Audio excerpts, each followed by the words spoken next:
আসসালামু আলাইকুম। আমি তাকরিম ভয়েস। আপনাদের জন্য আকর্ষণীয় একটি গল্প নিয়ে এসেছি, যা দেখলে আপনারা অনেক কিছু শিখতে পারবেন। অবশ্যই গল্পটি দেখবেন। তাহলে গল্পে যাওয়া যাক। সেদিন সন্ধ্যার আকাশটা ছিল মেঘলা, ঠিক যেন জুবায়েরের মনের আয়নার মতো। ড্রয়িং রুমের নরম আলোতেও জুবায়েরের চেহারার দুশ্চিন্তা ঢাকা পড়ছিল না। সোফায় বসে তিনি যখন আনমনে ল্যাপটপের দিকে তাকিয়েছিলেন, তখন মনে হচ্ছিল কোনো এক অদৃশ্য ঝড়ে তার সাজানো সংসারটা এলোমেলো হয়ে যাচ্ছে। দীর্ঘদিনের ক্লান্তি আর একরাশ অব্যক্ত কথা তার চোখের কোণে জমা হয়েছিল। সায়রা পাশেই ছিল, কিন্তু তাদের মাঝখানের দূরত্বটা যেন কয়েক মাইলের। ঠিক এই গুমট পরিবেশেই জুবায়েরের ফোনে একটা জরুরি কল আসে, যা পুরো রাতের মোড় ধরিয়ে দেয়। ফ্যাক্টরিতে বড় দুর্ঘটনার খবর শুনে জুবায়েরকে তখনই বেরিয়ে যেতে হয়, আর যাওয়ার সময় ভাতিজা তামিমকে বলে যান সায়রার খেয়াল রাখতে। দরজা বন্ধ হওয়ার সাথে সাথেই বাড়িতে এক অদ্ভুত নিস্তব্ধতা নেমে আসে, যা ছিল মূলত এক ঝড়ের পূর্বাভাস। সায়রা ধীরে ধীরে দরজার দিকে তাকিয়ে রইল, তারপর ঘুরে তামিমের দিকে তাকালো। সে নিচু গলায় বলল, তামিম, একটা কথা বলো তো। তামিম তাকালো। সায়রা বলল, এই ঘরে এখন আমাদের দুজন ছাড়া আর কেউ নেই, তাই না? তামিমের বুকের ভেতর হালকা ধাক্কা লাগল। সে বলল, হ্যাঁ, কিন্তু আপনি এটা বলছেন কেন? সায়রা কয়েক সেকেন্ড চুপ করে থাকল, তারপর হালকা হাসি দিয়ে বলল, কারণ আজ আমার একটু সাহায্য দরকার। তামিম অবাক হয়ে বলল, কি ধরনের সাহায্য? সায়রা রহস্যময়ভাবে বলল, সেটা আজ রাতে বলবো। এই কথা বলে সায়রা ধীরে ধীরে নিজের ঘরের দিকে চলে গেল, আর তামিম দাঁড়িয়ে রইল একই জায়গায়। তার মাথায় ঘুরছিল সায়রার সেই কথাটা, আজ রাতে তার সাহায্য দরকার। সে ঠিক বুঝতে পারছিল না সায়রা কি বোঝাতে চেয়েছে। কিছুক্ষণ পর সে নিজের রুমের দিকে হাঁটতে শুরু করল। হঠাৎ করেই ভেতর থেকে সায়রার চিৎকার ভেসে এলো, তামিম, তামিম, তাড়াতাড়ি এখানে এসো। তামিম চমকে উঠল। সে দ্রুত সায়রার ঘরের দিকে দৌড়ে গেল। কি হয়েছে চাচি, আপনি চিৎকার করলেন কেন? সায়রা একটু অস্থির গলায় বলল, তামিম, আগে দরজাটা বন্ধ করো। তামিম অবাক হলেও দরজাটা বন্ধ করে দিল। তারপর বলল, কি হয়েছে? সায়রা আয়নার সামনে দাঁড়িয়েছিল। সে বলল, দেখো তো তামিম, আমার গলার নেকলেসটা খুলতে পারছি না, একটু খুলে দাও। তামিম একটু দ্বিধা নিয়ে এগিয়ে গেল। সে ধীরে ধীরে সায়রার গলার নেকলেসটা খুলে দিল। নেকলেসটা খুলে দেওয়ার পর সে একটু অস্বস্তি নিয়ে বলল, হয়ে গেছে চাচি। সায়রা তার দিকে তাকিয়ে হালকা হাসল। তারপর বলল, কি হয়েছে, ভয় পাচ্ছ নাকি? তামিম তাড়াতাড়ি বলল, না চাচি, তেমন কিছু না।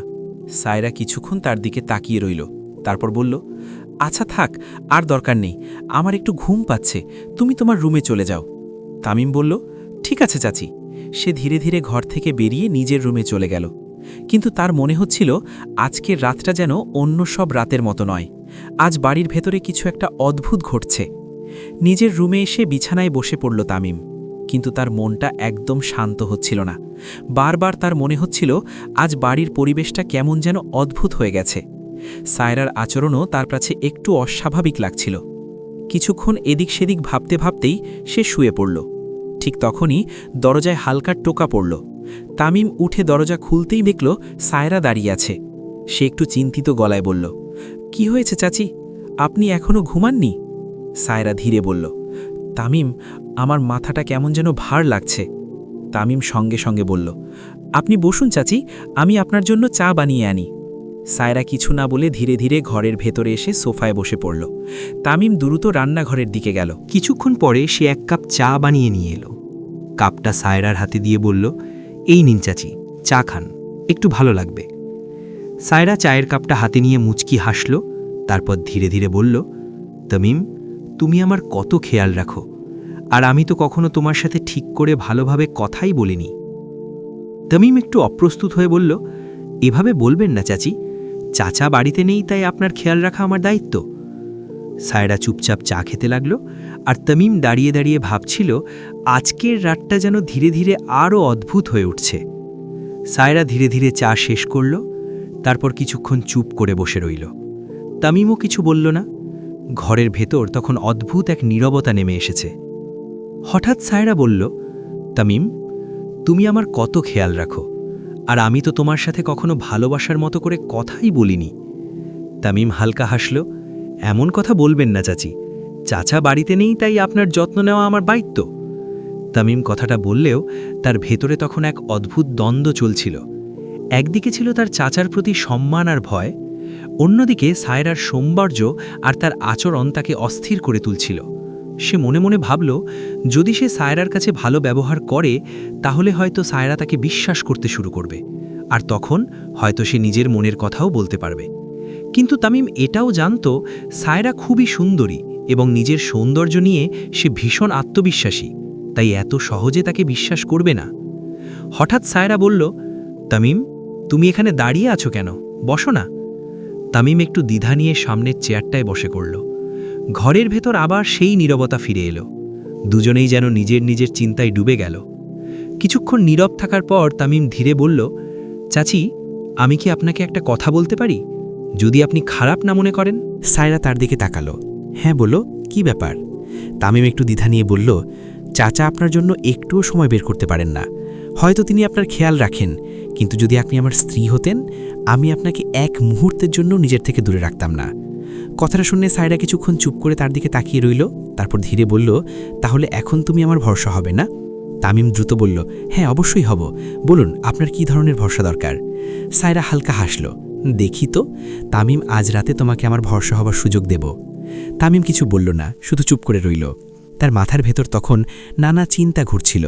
সে মনে মনে ভাবল, যদি সে সায়রার সাথে এত ভালো ব্যবহার করে তাহলে হয়তো সায়রা তাকে গুরুত্ব দেবে, কিন্তু আবার তার মনে হচ্ছিল এভাবে কিছু করা ঠিক হবে না। এদিকে সায়রা হঠাৎ চায়ের কাপটা এগিয়ে দিয়ে বলল, চা খাও তামিম। তামিম মাথা নাড়ল, আমার এখন চা খেতে ইচ্ছা করছে না। সায়রা আবার বলল, আচ্ছা খেয়ে দেখো, তোমার জন্য অনেক যত্ন করে বানিয়েছি। তামিম এবার একটু বিরক্ত গলায় বলল, বলেছি তো আমার এখন খেতে ইচ্ছা করছে না। সায়রা তার দিকে তাকিয়ে বলল, কি হয়েছে, আমার উপর রেগে গেছ? তামিম বলল, না, আমি আপনার উপর রেগে থাকব কেন? সায়রা ধীরে বলল, আমি জানি তুমি আমার উপর রেগে আছো, আর আমি এটাও জানি কেন রেগে আছো। তামিম চুপ করে গেল। সায়রা আবার বলল, সব কিছু জানো, তবু কেন এমন আচরণ করছো? তামিম ধীরে বলল, চাচি, আপনি যেমনটা ভাবছেন তেমনটা ঠিক নয়। সায়রা ঠান্ডা গলায় বলল, এটা তখনই ভুল হবে যখন সবাই জানবে, কিন্তু যদি কেউ না জানে তাহলে কি সেটা সত্যিই ভুল? সায়রার কথাটা শুনে তামিম কিছুক্ষণ চুপ করে রইল। সে বুঝতে পারছিল পরিস্থিতিটা ধীরে ধীরে অস্বস্তিকর হয়ে উঠছে। সে শান্ত গলায় বলল, চাচি, আমি মনে করি আমাদের এভাবে কথা বলা ঠিক হচ্ছে না। সায়রা হালকা হেসে বলল, তুমি এত সিরিয়াস হয়ে যাচ্ছ কেন? সুখ দুঃখ ভাগ করে নেওয়া কি ভুল? তামিম উত্তর দিল না, সে শুধু চুপ করে বসে রইল। কিছুক্ষণ পরে সায়রা বলল, আচ্ছা ঠিক আছে, যদি তোমার মনে হয় এতে কিছু ভুল নেই তাহলে আমি তোমাকে সব খুলে বলবো, কিন্তু আগে নিচে চলো, আমরা একসাথে খেয়ে নিই। তামিম একটু দ্বিধা করলেও শেষে উঠে দাঁড়ালো। দুজন ধীরে ধীরে নিচে নামলো। টেবিলে খাবার সাজানো ছিল। খাবার সময় তামিম চুপচাপ বসেছিল, কিন্তু তার মাথার ভেতর তখন অন্য চিন্তা চলছিল। সে মনে মনে ভাবল, যদি সে সায়রার সাথে খুব ভালো ব্যবহার করে তাহলে হয়তো সায়রা তাকে বিশ্বাস করতে শুরু করবে, আর তখনই সে সুযোগ বুঝে নিজের মনের কথা বলতে পারবে। খাওয়া শেষ হওয়ার পর সায়রা বলল, চলো এখন একটু কথা বলা যায়। তামিম বলল, চাচি, আপনার ঘরে না গিয়ে আমার ঘরে গেলে কেমন হয়? সায়রা কিছুক্ষণ তার দিকে তাকিয়ে থাকল, তারপর ধীরে বলল, ঠিক আছে, কোনো সমস্যা নেই, চলো। দুজন ধীরে ধীরে তামিমের ঘরের দিকে এগিয়ে গেল। ঘরে ঢুকে তামিম দরজাটা বন্ধ করল। তারপর সে বলল, বলুন চাচি, আপনি বলছিলেন আমার সাহায্য দরকার, কি ধরনের সাহায্য? সায়রার মুখের অভিব্যক্তি হঠাৎ বদলে গেল। সে তীক্ষ্ণ দৃষ্টিতে তামিমের দিকে তাকিয়ে বলল, এত বোকা সাজতে হবে না তামিম, তুমি কি ভাবছ আমি কিছু বুঝি না? আমি তোমার দিকে কেমন চোখে তাকাই আমি সব বুঝি। তামিম হতবাক হয়ে গেল। সে বলল, চাচি, আপনি ভুল বুঝছেন। সায়রা ঠান্ডা গলায় বলল, ভালো ছেলে সাজার দরকার নেই, আমি যা বলছি সেভাবেই করো, না হলে 1 মিনিটের মধ্যে তোমাকে এই বাড়ি থেকে বের করে দেব। তামিম এবার দৃঢ় গলায় বলল, আপনি যা খুশি করতে পারেন চাচি, কিন্তু আমি এমন কিছু করব না, আর দরকার হলে চাচাকে সব বলে দেব। তামিমের কথাটা শুনে সায়রার মুখের ভাব এক মুহূর্তেই বদলে গেল। সে ঠান্ডা গলায় বলল, ভালো ছেলে সাজার দরকার নেই, তুই চাচাকে কি বলবি? তামিম দৃঢ় গলায় বলল, আমি সত্যটাই বলবো। সায়রা তখন হঠাৎ ফোনটা হাতে তুলে নিল এবং জুবায়েরের নাম্বারে কল করল। ফোনটা ধরতেই সে আতঙ্কিত গলায় বলল, জুবায়ের, তুমি তাড়াতাড়ি বাড়ি এসো, তামিম আমার সাথে জোর করে খারাপ আচরণ করার চেষ্টা করছে। কথাটা শুনে তামিম স্তব্ধ হয়ে গেল। সে কিছু বলার আগেই সায়রা ফোনটা কেটে দিল। তারপর তামিমের দিকে তাকিয়ে হালকা হাসল। সে ধীরে বলল, এখন একটু ধৈর্য ধরো তামিম, দেখো এবার তোমার সাথে কি হয়। তামিম চুপ করে দাঁড়িয়ে রইল, কিন্তু তার মুখে কোনো ভয় ছিল না। কয়েক মিনিট পরে দরজার বেল বাজল। জুবায়ের দ্রুত ঘরে ঢুকে পড়লেন। তিনি রাগে ফুঁসছিলেন। তামিম, এটা কি শুনছি আমি? সায়রা তখন কান্নার ভান করে বলল, আমি তোমাকে বলেছিলাম না জুবায়ের, এই ছেলেটাকে বাড়িতে রাখা ঠিক না। আজ দেখলে তো ও কি করেছে। জুবায়ের রাগে তামিমের দিকে তাকালেন, কিন্তু তামিম শান্ত গলায় বলল, এক মিনিট চাচা, আগে এটা দেখুন। সে নিজের ফোনটা বের করে ভিডিওটা চালু করল। ভিডিওতে স্পষ্ট দেখা হচ্ছিল ঘরে যা যা হয়েছে সব কিছুই রেকর্ড হয়েছে। জুবায়ের পুরো ভিডিওটা মন দিয়ে দেখলেন। তার মুখের রাগ ধীরে ধীরে বিস্ময়ে বদলে গেল। ভিডিওটা শেষ হওয়ার পর ঘরের ভেতর কয়েক মুহূর্ত একদম নীরব হয়ে গেল। জুবায়ের ধীরে ধীরে ফোনটা নিচে নামালেন। তার মুখের অভিব্যক্তি পুরো বদলে গেছে। তিনি ধীরে সায়রার দিকে তাকালেন। সায়রা, এগুলো কি? সায়রা কিছুক্ষণ চুপ করে দাঁড়িয়ে রইল। তার মুখে আর আগের মতো আত্মবিশ্বাস ছিল না।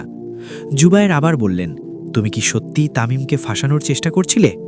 সায়রা হঠাৎ রেগে উঠল। হ্যাঁ, করেছি, কারণ তুমি কখনো আমাকে সময় দাওনি। তুমি কি কোনোদিন আমাকে সত্যিকারের স্ত্রী হিসেবে দেখেছ? ঘরের ভেতর আবার নীরবতা নেমে এলো। জুবায়ের গভীর নিঃশ্বাস ফেললেন। তাই বলে তুমি এমন কাজ করবে? সায়রা এবার ধীরে বলল, আমি এটা আমার বয়ফ্রেন্ডের কথাই করছিলাম, যাতে তামিমকে এই বাড়ি থেকে বের করে দিতে পারি। তামিম সব কিছু শুনে স্তব্ধ হয়ে দাঁড়িয়ে রইল।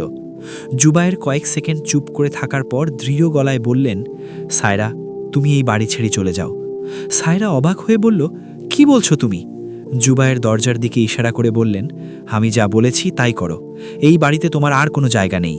সায়রা আর কিছু বলল না। সে ধীরে ধীরে দরজার দিকে হাঁটতে লাগল। যাওয়ার আগে একবার তামিমের দিকে তাকালো, কিন্তু তামিম কোনো কথা বলল না। কিছুক্ষণ পর দরজাটা বন্ধ হয়ে গেল। ঘরের ভেতর শুধু তামিম আর জুবায়ের দাঁড়িয়ে রইল। সায়রা বাড়ি থেকে বেরিয়ে যাওয়ার পর ঘরের ভেতর গভীর নীরবতা নেমে এলো। জুবায়ের কিছুক্ষণ চুপ করে দাঁড়িয়ে রইলেন, যেন তিনি এখনও বিশ্বাস করতে পারছেন না এতক্ষণ যা ঘটল সেটা সত্যি। তামিমও কিছু বলল না, সে শুধু মাথা নিচু করে দাঁড়িয়েছিল। কিছুক্ষণ পরে জুবায়ের ধীরে বললেন, তামিম, আমি তোমার কাছে ক্ষমা চাইছি। আমি তোমাকে না বুঝেই দোষ দিতে যাচ্ছিলাম। তামিম শান্ত গলায় বলল, এতে আপনার দোষ নেই চাচা, পরিস্থিতিটাই এমন ছিল। জুবায়ের গভীর নিঃশ্বাস ফেললেন। আমি কখনো ভাবিনি সায়রা এমন কিছু করতে পারে। তামিম কিছু বলল না। ঘরের ভেতর আবার নীরবতা নেমে এলো। কিছুক্ষণ পরে জুবায়ের ধীরে বললেন, তুমি ঠিক কাজটাই করেছ। যদি তুমি সব কিছু রেকর্ড না করতে, তাহলে হয়তো আজ সত্যটা কেউই জানতে পারত না। তামিম শুধু মাথা নাড়ল। সেই রাতেই একটা পরিবার ভেঙে গেল। বন্ধুরা, সায়রার পথ হয়তো ভুল ছিল, কিন্তু এই গল্পটার আসল কারণ ছিল জুবায়েরের সেই উদাসীনতা, যা ধীরে ধীরে একটা হাসি খুশি পরিবারকে ভেঙে দিয়েছিল। এই গল্প আমাদের একটা বড় শিক্ষা দেয়। সম্পর্ক শুধু টাকার জন্য টিকে থাকে না, সম্পর্ক টিকে থাকে সময়, যত্ন আর বিশ্বাসের ওপর। মনে রাখবেন, যদি আপনি আপনার প্রিয় মানুষদের সময় না দেন, তাহলে একদিন সেই শূন্য জায়গা অন্য কেউ এসে পূরণ করার চেষ্টা করবে। এই গল্পটা নিয়ে আপনাদের কি মতামত কমেন্টে অবশ্যই লিখে জানাবেন। আর এমন আরও সাসপেন্স গল্পের জন্য আমাদের চ্যানেলটি সাবস্ক্রাইব করতে ভুলবেন না। এই ভিডিওর গল্প আর চরিত্র সম্পূর্ণ কল্পনাপ্রসূত। কোনো অনৈতিক কাজ, প্রতারণা বা ষড়যন্ত্রকে সমর্থন করার উদ্দেশ্যে এটি তৈরি করা হয়নি। এর উদ্দেশ্য শুধুমাত্র বিনোদন এবং একটি সামাজিক বার্তা তুলে ধরা। ধন্যবাদ।